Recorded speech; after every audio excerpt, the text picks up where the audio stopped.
Hey there, Bruins fans!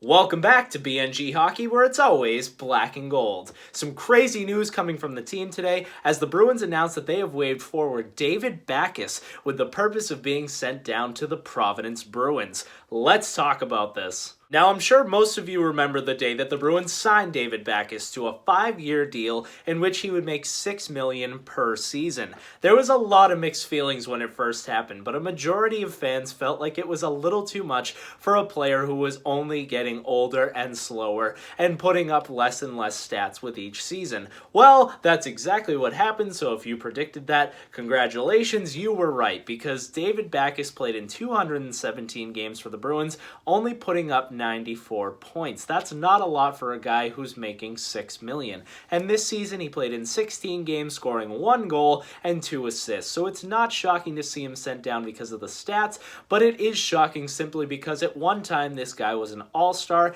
he was a captain, and his game has really just fallen off the edge. And it's really kind of sad to see as he goes through some concussion problems and some other injury problems, and he's just getting old and really slow, really fast. He went from all-star to fourth-line bum pretty quickly. So it's too bad to see a guy like this being sent down, but it's probably the right move for the Bruins. Let's talk about why it's a right move for the Bruins. In a salary cap world, it's all about the money, and just by sending Backes to Providence, the Bruins get $1 million in cap space. Unfortunately, they don't get the full $6 million of his contract in space this season. That would happen if a team picks him up or they buy it out, but we're going to talk about that. But right now, they have $1 million in cap space just by sending him to Providence, so that's huge. When it comes to trade deadline, more and more money is taken off of players' contracts because it's already been paid. They can get teams to keep salary in a trade, so this gives the Bruins a lot more money to play with if they want to make a move. So already that's a positive of sending David Backes down. Just a few days ago, the Bruins sent Brett Ritchie down. That opens up a roster spot. They call up Carson Kuhlman, who gets 2 points in his first game and gives them that offensive spark they were looking for. Now with Backes gone, there's another roster spot open and another opportunity for a young player to come up and have success as well, whether that be Frederick, Studnicka, Senyshyn. There's a whole nother roster spot so that the Bruins can use that to plug and play players into the bottom 6 and try and get more and more offense. Or if the Bruins want to make a deal and they don't trade anyone off the roster, they need a spot for that guy, and with Backes being gone, that spot is open. Now let's talk about some of the next steps that you might see. He is on waivers, so a team could pick him up if they wanted to, but they'd have to take on the rest of this year and next year at a $6 million cap hit for an aging player who doesn't put up any points. So I highly doubt there's NHL teams lining up to take that on, but it could happen. You never know. Please, please, please, Ottawa Senators, take a chance on David Backes. If that does happen, the Bruins are off the hook for that contract. You get all the money back, and yippee, you got $6 million in cap space, and David Backes is not your problem anymore.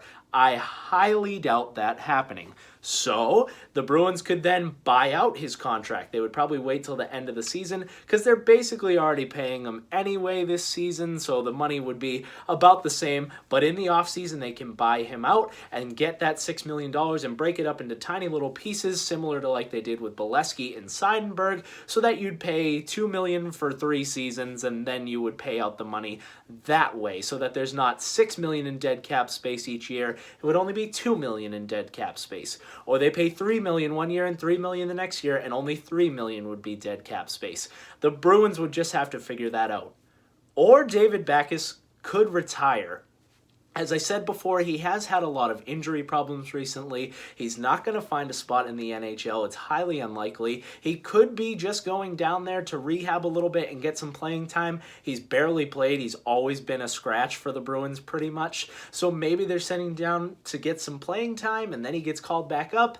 I really hope that's not the case. If you're going to send him down, leave him down. And if you saw the Bruins interviews from today talking about it, it was basically like the guy died. They were like, we wish him all the best. He was a great guy, a great teammate. We're going to miss him. That doesn't sound like they're talking about a guy who's going to be up next week, now does it?